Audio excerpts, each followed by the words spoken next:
biggest drama for designers in general?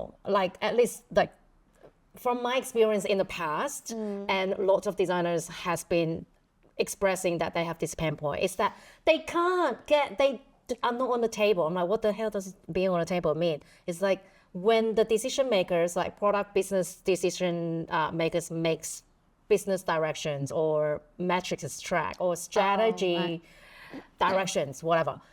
Usually designers are not in the room talking about this. And so usually by the time the designers gets the brief of what to do, it's been decided. Yeah. And so that is usually one of the biggest like drama pain point designers usually experience. What do you reckon?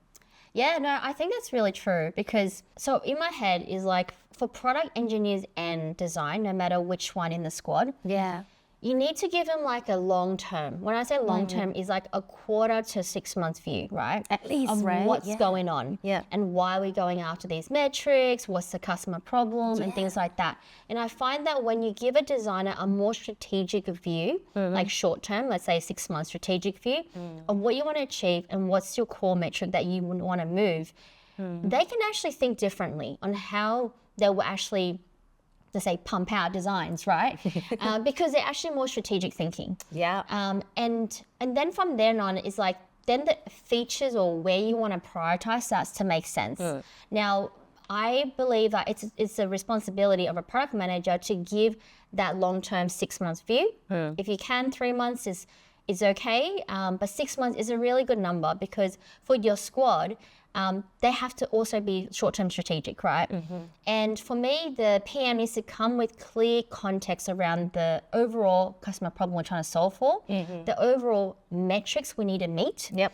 Give that like more holistic view to the team, to the whole team, not just the designer. Yep. But from a designer perspective, they can start to schedule their work as well. They can start to understand all the different drops is going to happen in their head because I don't know their systematic approach. They're very system thinkers. They can't just go, oh, okay, you want a button tomorrow. But like, why do you need a button? Yeah. Maybe a better way is not have the button, is have a couple of like tabs or whatever it is, right? I find that when I can present a long-term, when I say long-term, like 6 months view as a product manager, they come up with the most amazing ideas and the ideas slot in really well.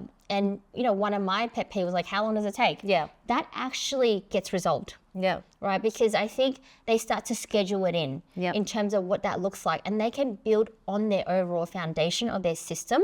So if we think about an example of a mobile app, you know, you want to create a new navigation, they'll be like, well, what's in the navigation? What's this home mean? So they can start to structure the home, the foundation of the home. And so when you next time want to go release a particular feature of that particular like homepage, they've already got a system going. That's what they call about designing like the design system, right? And so for them, they can go fast. That's how they can go fast and unlock themselves as well. So I think it's so important to give that 6 months viewpoint, give the goal that you want to give, and the customer problem that you're trying to solve. Yeah, so it's like shining a light on the direction that we're going and then giving the room for the other contributors to actually build on that direction. Because if the solution has already been provided as a brief, then you literally just get one solution. But if you're providing a direction, you actually be able to get a lot more solution, which usually is, you know, that's design thinking, isn't it? Right. Yeah. For the designers who feels like they've been left out on the strategic discussions, what type of designers usually get invited to those discussions? You mean to the table where we talk about the goals? Yeah. Well, look, when I was a product manager, and also I encouraged my product manager, is that when it's with executives or with like head of product, we usually is like product manager, like one product manager will sit with me to understand the executive context, right? And then from then on, I kind of expect my product manager to go away and go, hey, this is what happened, team, and start the brief straight away on the day. Start to tell them. You don't have to start writing anything. It's just about, hey guys, I just got out of this meeting. This is what's happening. These are some of the outcomes. What are your thoughts? Because you still have time to provide feedback back to us, right? Around our thinking. Now, nobody likes to be told what solution or what ideas they have. But for me, it's for some reason, it's like human nature. Everybody has a solution to everything. And so for me, it's like that quick feedback, making sure that you're communicating back in Slack or in Teams, and just give them a view of what's going on. Yeah, transparency, e-syncing information. Yeah, that's right. Yeah, that's right. And for me, it's always also telling my team, hey, I'm about to step into this meeting, and here's the agenda. Like if a good meeting organizer give you an agenda and the outcome, the objective, then you can actually go, hey, this is what's happening. What are your thoughts? You can start to gather what the team's thinking. And so for them, they understand, most people understand it's a PM job to be in the seat or the table there. But they want to make sure there's transparency. They want to make sure that their voice has been heard. If something's different that the PM can champion for them as well, it's a representation. So this is where the PM leads and the team supports the PM. Yes. Yeah. Okay. And that is really awesome because I have worked with the extreme cases of two types of PMs. Okay. One type of PMs, they make all the decisions. They don't even include the team into any strategy, cascading strategy, planning, none of it. It's just literally, this is what we need by when, right? And then the other type of PM, which luckily I have now, and I'm thankfully that's the case. But that shifts. When I was working with that PM, I was actually at the time wasn't so business savvy as a designer. So now I think back, I kind of think, well, I mean, I get it. They didn't really invite me into those meetings, maybe because they think, what am I going to contribute, right? I haven't show up to let them trust that I had that knowledge or had that skill or had that ability to think outside of design at the time. So I kind of get it now.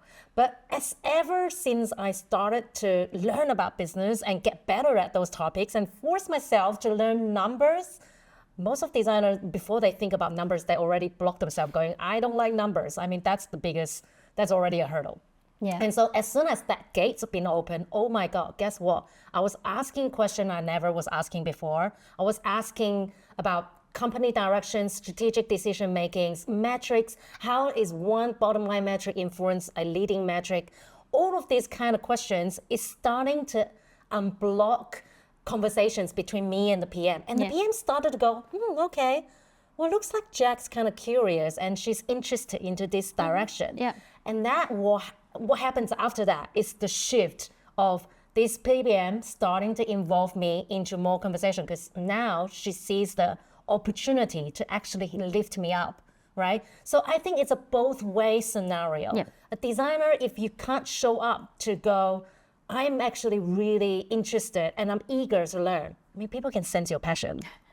The stakeholder you work with is not able to support you in that direction. So make your desire visible, but never step over the line. Always stay hungry and always be the dumbest person in the room, but always be in different rooms. That's right. My suggestion for the auditors. You can't go from 0 to 5. You've got to go one step at a time, but gaining trust slowly to buy your seat in that table.